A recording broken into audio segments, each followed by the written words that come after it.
My mom was my whole world when I was growing up. When I was 7, my father left my mom and me after she found him having an open affair with a coworker. He beat her up for having the audacity to leave him, but she got the house and scrubbed him from our lives. She decided she would focus on herself and taking care of other women, so she worked for lots of women's shelters and such. She eventually became a court counselor and social worker for abused women and children, and she really helped people get out of abusive situations. She understood the world isn't always kind to women. Being the amazing woman she was, she knew growing up as a girl is already hard, so we had safety codes and phrases built in to keep me safe. She also had a special rule that if I was in trouble, I could call her or text her in our special way and she would come get me. No questions asked and no consequences. That way, if I was in trouble, I could call her without fear of her reaction or punishment. She told me she understood being a teen means making choices of your own, and sometimes those are really stupid choices, but they shouldn't cost me my innocence. She cared first and foremost for my safety. When I was 11, I went on my first sleepover and I just wasn't comfortable. I wanted to go home, but I didn't want my friends' feelings to get hurt. Our code was 2 punctuations. If I used 2 of any punctuation at the end, that meant I needed help or wanted to leave, but didn't want a person near me to know. "Hey, Mom!" "Hey, your uncle just called and I might need to come get you. Can you tell your friend you have to leave?" "Do I have to?" "Yes, please pack up." That way I saved face and could blame my mom. I did use it from time to time, but it was rare. I knew I always had that safety net growing up, though I was pretty safe in the area we lived in. It was a small town on the outskirts of a college town, and I was advanced for my age, so most of my friends were the kids my mom was always around with the shelters, and they were pretty laid-back kids for the most part. I also hung around the shelters and the women would talk to me like I was grown, which was nice considering I was closer in age to half of them than my mom was. I didn't hang out with any rebellious kids and never really did anything stupid enough to be noted until college. When I started college 2 years early, I realized really quickly how safe my little town was. I was graduating early and only 16, but the college I went to was the one right next to our town, and I could live at home and drive to campus and such. I had gotten drunk a small handful of times, but my friends and I were always safe and didn't drive. My first frat party was a lot. I'd never seen so many drunk people doing such crazy stuff. It was exhilarating, but also really overwhelming. I ended up finding a quiet corner with a few people chilling. I struck up a conversation with a cute guy and he offered to get me a drink. I know, dumb, naive girl. I didn't think twice and drank the drink. About 10 minutes later, I started feeling really strange and went to the bathroom. I had my phone in my hand while I heard Mr. Polite knocking on the door, but I could barely see my screen as I texted my mom. "I'm at street redacted. Can I stay a little past curfew? ? "Absolutely not. I'm coming to pick you up right now, young lady." It was all I could see to press in my rapidly blurring state before the guy managed to get the door open and help me out of the bathroom. He checked my phone, saw the messages to my mom, and with a snide huff, called me a worthless baby, kicked me in the thigh, and left me sitting in the hallway alone. I know for a fact my mom got me out of a horrible situation that night. Part of our code was if we included an address, it was an emergency. An address meant danger. She had burned that into my memory. Know the address, write it down, copy it as a memo on your phone, anything. So I memorized addresses before I went to parties, and she saved me that night. She didn't get mad I was drinking or somewhere she had warned me against going. She was just so worried about me and wanted me to be okay. That night, she took me to the hospital and they put me on a saline drip and something else to help flush the drug from my system. I just remember Mom sitting by my bed looking relieved but still worried. I didn't realize how dangerous that situation could have gotten, but she did. Beyond that, I don't remember ever needing the code. She talked to me and told me the hard truths of being a young woman in today's world after I sobered up, and I've been very careful ever since. Last month, my mom passed away of a fatal heart attack. She had always had a weak heart, and she was saving up money to get a pacemaker, but it just didn't happen fast enough. I was completely devastated. I thought of my mom as a permanent fixture in my life, the rock that was always keeping me grounded and safe. She was immortal in my eyes, and I didn't know what I was going to do. How I was going to move on with my life without my confidant, my protector. I just didn't know what to do. When I opened her door and she wasn't there, I just cried. Knowing she wouldn't ever be there again was just so horrible. I texted her phone and it rang on the table. I looked at it and wanted to throw it across the room, but I would never do that. Could never do that. She loved that damn phone. She loved being able to have her pictures and music all together and play her phone games. She would sit and watch short films and funny videos for hours after she should be sleeping. It was her guilty pleasure, that phone. That's when the thought struck me. I remembered the funeral director told me I could place items in her casket that were important to her, and I decided then and there I would clone her phone onto my computer to save all her data and pictures, and I would give her her phone. I loved the idea of her playing her phone games and laughing at videos in the afterlife. The thought made me smile and took a sliver of the grief away. I knew it was silly, and I didn't know how long her cell bill was paid up for, but I just couldn't stop thinking about how fitting it would be. She always did joke about coming back to haunt me just to play her games and watch videos, so why not give her something to tie her over until she sorted out how to haunt me to get her fix? Her funeral was sad but lovely. She was surrounded in her favorite flowers, tiger lilies and birds of paradise. Woman after woman came up to me and told me how much of a difference my mom made in their lives. I thought of all the lives that she'd touched and all the people she helped throughout her life. Despite my grief, I couldn't help but to be proud of my mom and proud to be her daughter. Getting home after the wake and more condolences, I finally sat down on my mom's couch and turned my ringer on for the first time since I left for the funeral. Immediately, I got a missed text notification. Mom, I love you too. ... I stared at my phone. The text I had sent her the day she died was there right before it, so I knew it wasn't a spoof number. I thought for a minute that this was some prank, but I couldn't figure out who would do something like this. I decided to assume it was a well-meaning friend of my mom's who maybe shared her number. Please don't text me from this number. This is my mom's number and she just passed away. I waited. I saw the ... of typing. My heart was in my throat as I waited to get a text back from whoever was using my mom's phone number. I'm at... Can you come visit me? My heart froze in my chest. I hadn't noticed on the first message. I was too freaked out. 2 periods. I reread the second message. That was the cemetery's location with 2 question marks. She had to have been buried alive. I called the funeral director and begged him to meet me back at the plot. Something was wrong. He swore up and down she couldn't be alive. They didn't do an autopsy, but she was dead. I just cried and begged and showed him the text until he finally agreed to meet me and help me find out what was going on. I put that phone in my mother's casket myself before they sealed it and lowered it down. Nobody has that phone but her. Finally convinced nothing would soothe my panic crying, he called an emergency exhumation. The ground was still freshly filled in, so getting her dug up fast was easy. They opened her casket and her phone was in her hand rather than in the purse at her side I had put in there with her. On her screen was an unsent message to me. Under me, ... That was the day they found the first body. Teenage girls had been disappearing over the years at a slightly raised rate for the last 6 years or so, but most were assumed to be runaways and ignored. Families had begged for the police to look for their children, but it fell on deaf ears. It turns out the cemetery caretaker would stake out grieving families. He was stalking the girls and would then kidnap them when they were coming home from school. He would kill them and bury them under fresh graves before putting in the casket and filling them in, hiding all evidence of his crimes in plain sight. After finding his map and his souvenirs, they were able to give closure to 27 families. To me, the most chilling evidence they found that a detective reluctantly showed me at my insistence. It was a collection of pictures of my mom's funeral where my 13-year-old niece's picture was circled. I know you guys are going to ask, so I'll tell you. I did get one last text from my mom.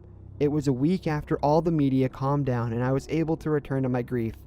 It's hard to grieve when people are questioning you about everything and calling you a hero. I knew I wasn't, but they just didn't want to listen to my story. They just assumed I saw something before they lowered my mom's casket down. So after I finally got a chance to sit down and be alone, I put on one of my mom's favorite horror movies, and I texted her one last time. I didn't expect anything supernatural. I just felt like it would give me a little closure.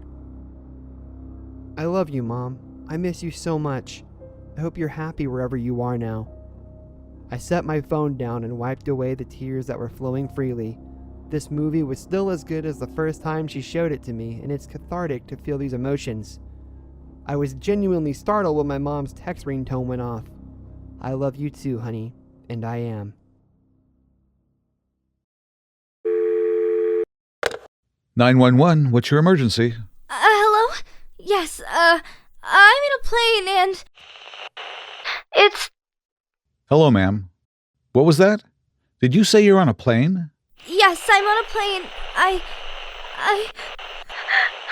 don't know... I don't know what's happening. All right, calm down, ma'am. What's wrong? I was on a flight. A flight. Yes, a flight. I was going from Texas to... To where? And it was going fine. Took off. Plane was full. And the pilot was speaking.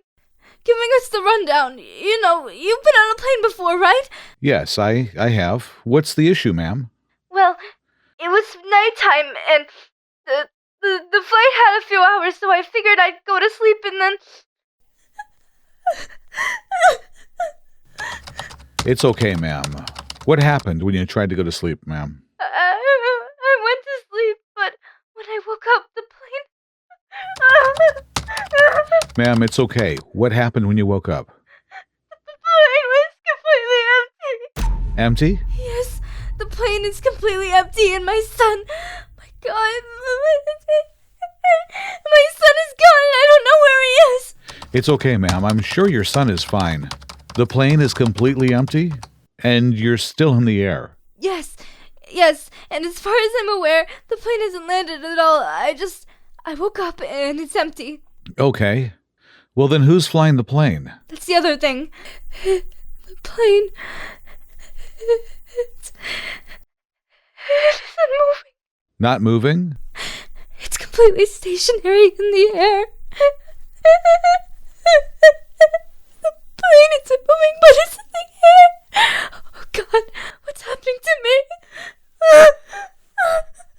Am I gonna die? Ma'am, everything will be fine. I just need you to listen to my voice and do as I say. Is that okay? Yes, I think I can do that. Okay, ma'am. I'm gonna need you to get up. Can you do that? Okay, I'm standing in the aisle now. Good. Now make your way to the front of the plane, and I want you to locate the pilot at the controls. Can you do that? Yes, okay, I'm right next to there. I'm making my way there. What's your name? My name? Tyler. Okay, Tyler, my name's Enid. I'm at the door. The controls where the pilot should be. The door is locked shut. Okay. Can you knock on it, Enid? Hello? Mr. Pilot, are you there? Enid? I'm alright, did you hear that? There was a noise behind the door. Let me see if I can... It open. If I just... Enid, are you okay? Enid! Oh, God. I'm hiding behind a row of chairs. I think there's something in there with me. Something in there with you? God, I'm gonna die here. I'm gonna die. You're gonna be fine, Enid. Speak to me. Oh God, it's here!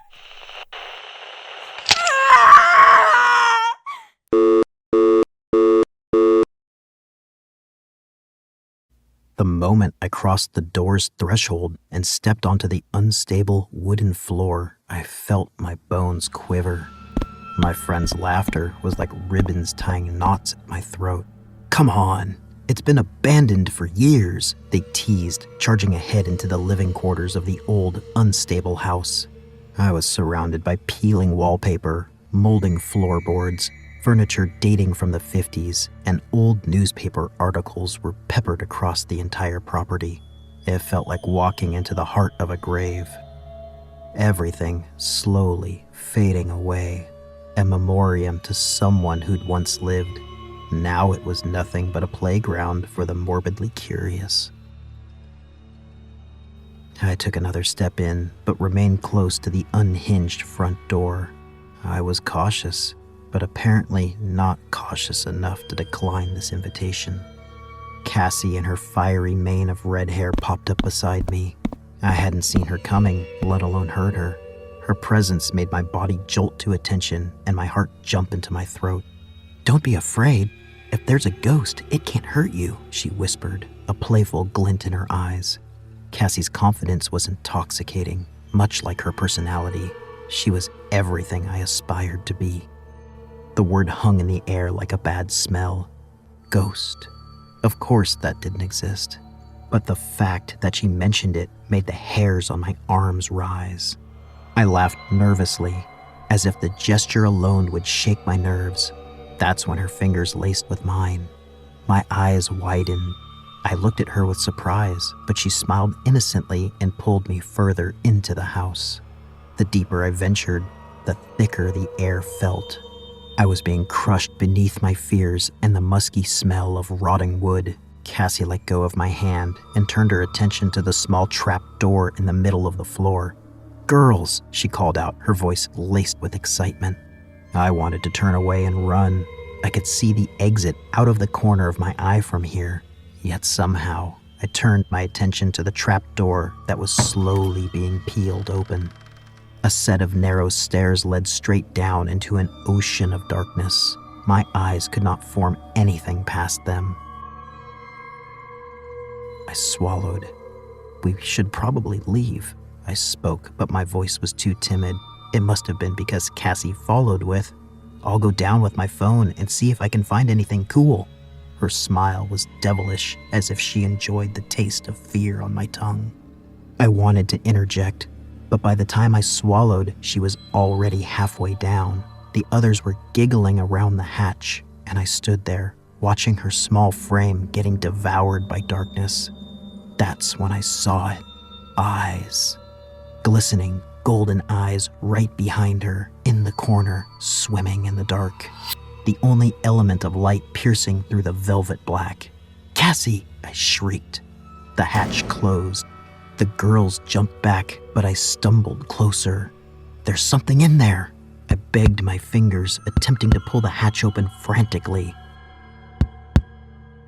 The others were frozen, and for once, I was the only one breathing courage.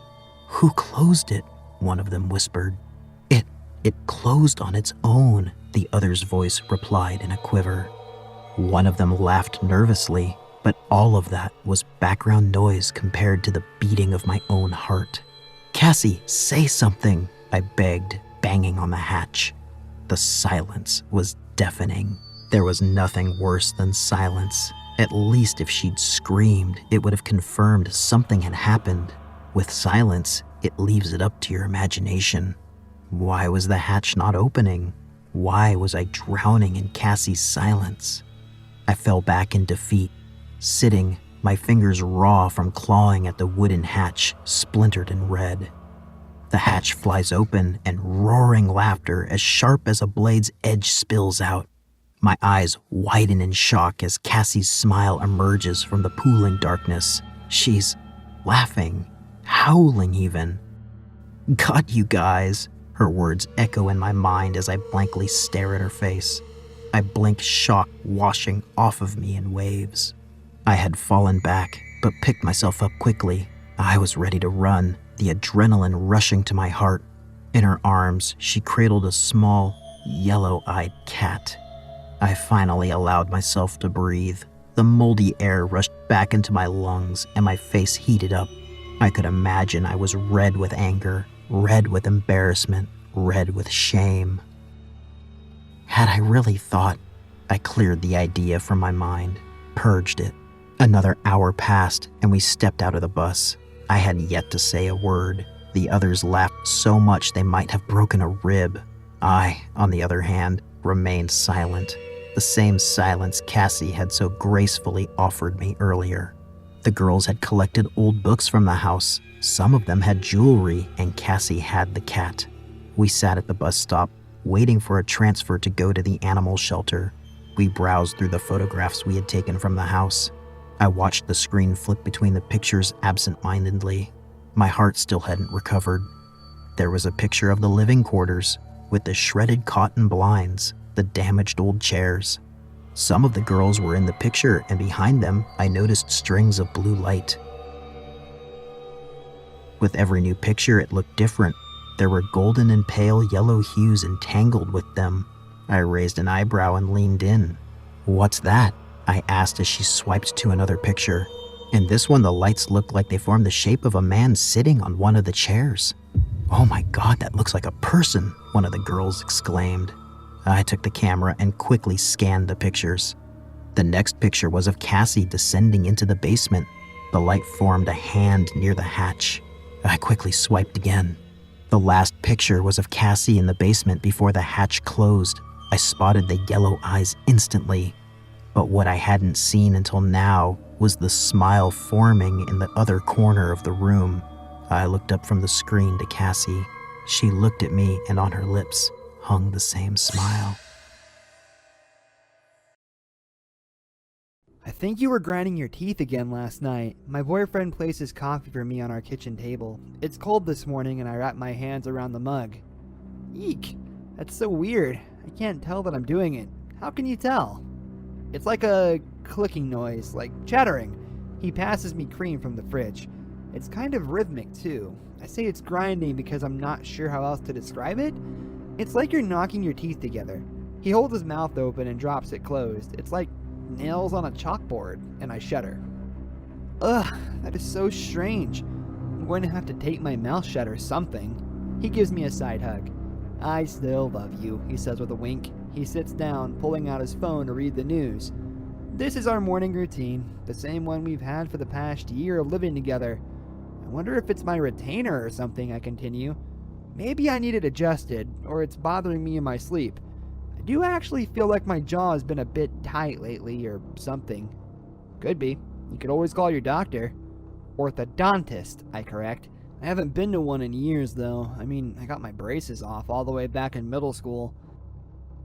That night, I stare at my teeth before brushing. I notice that I have some enamel wear.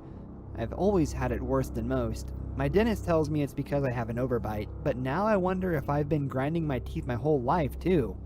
My boyfriend is a heavy sleeper, so the fact that he's been hearing my teeth knocking means that it must be super loud. It gives me the creeps to think that I'm doing it unconsciously. I look at the transparent edges on my two front teeth. I tried teeth whitening, but I feel like it almost made the enamel wear stand out more. I brush, trying not to hyperfocus my anxiety on my image in the mirror. The next morning, my mouth is noticeably sore. My jaw feels like I've been chewing on gum for hours. My teeth feel ginger to the touch. Something is super wrong, I tell my boyfriend. I am wincing even just opening my mouth to drink my coffee. I'm sorry, babe. Definitely call the doctor. I call my dentist and ask if they have a recommendation for an orthodontist. The office can't see me for another 2 days, but at least I have an appointment scheduled. They recommend I remove my retainer at night until I can come in. Sometimes retainers can shift over time, the office assistant tells me.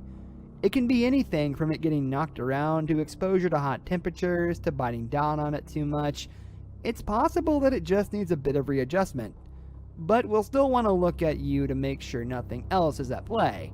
I thank her. It makes sense. I don't think I've had my retainer adjusted in 10 years.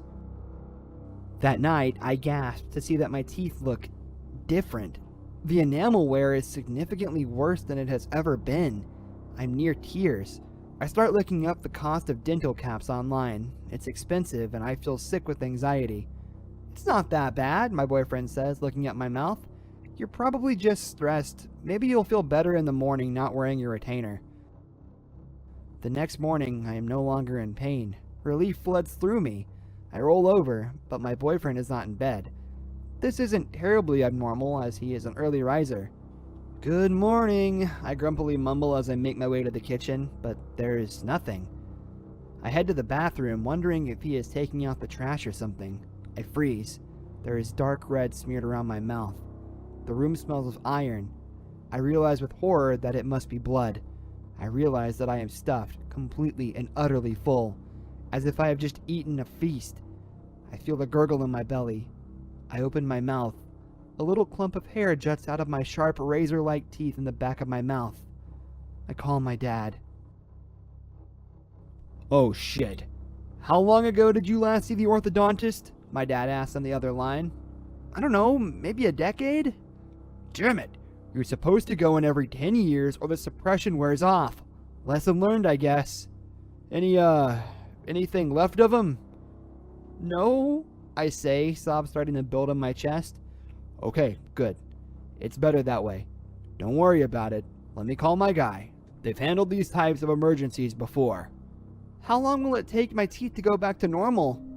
Now that you've fed, they'll retract in about 24 to 48 hours. But we'll want to have your retainer looked at just in case. And make sure to mark your calendar or something for this time 9 years from now. We don't want this happening twice." I cough, shooting out one of my boyfriend's glasses lenses. I crunch it between my back teeth, swallowing it again. Definitely not. My twin sister Anna got married to her fiancé Josh a few days ago. Anna and I have been inseparable always. She's my best friend. I was over the moon when Anna told me that she was engaged.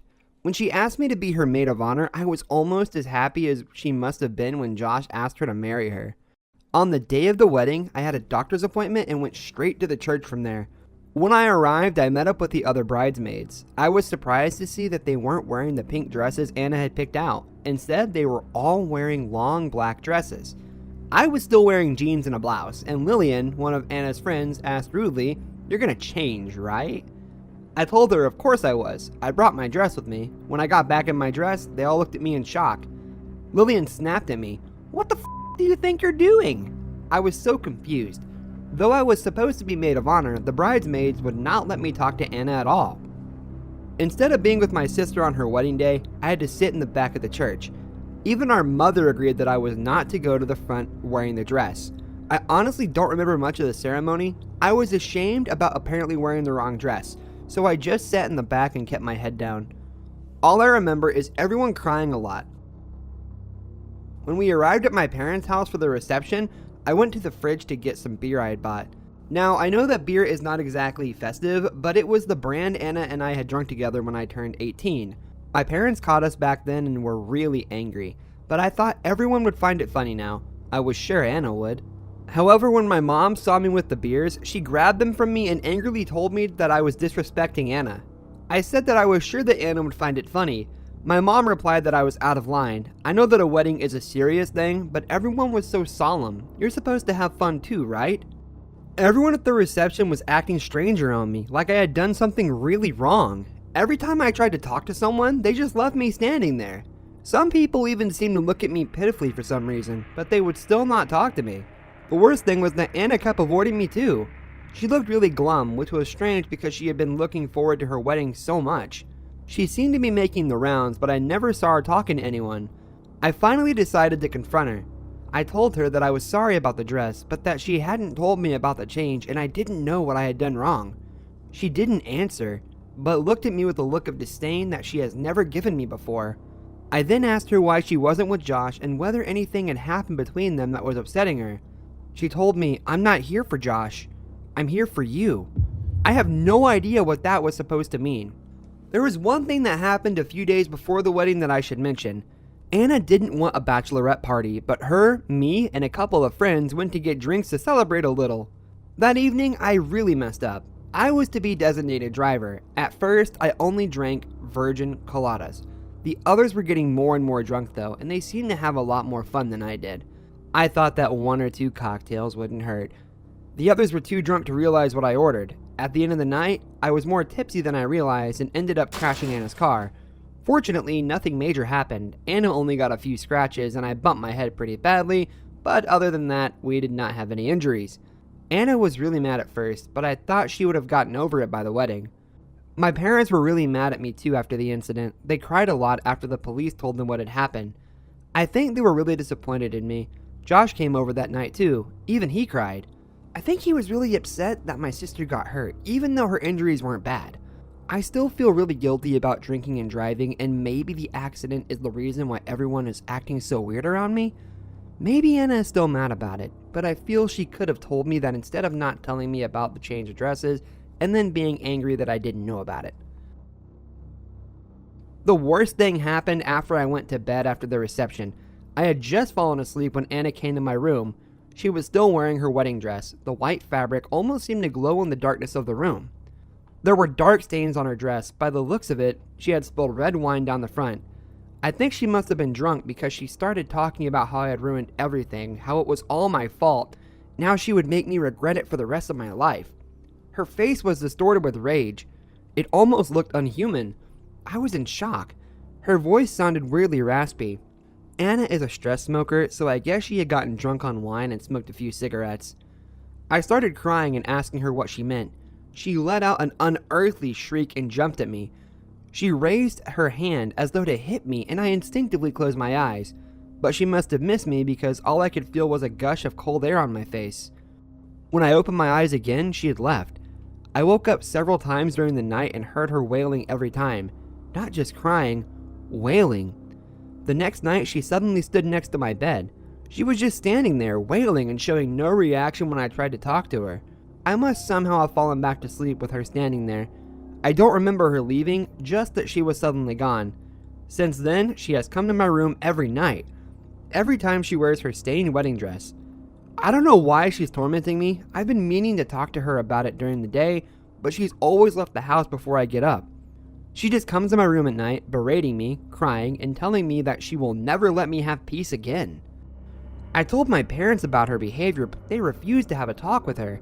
They even said that I was imagining it. They said that I had to understand that Anna was not here anymore. I told them that I knew she lived in an apartment with Josh now, but that she obviously came to our house every night. I'm really frustrated that they don't believe me. I don't want to go to bed tonight. To be honest, I'm terrified of Anna.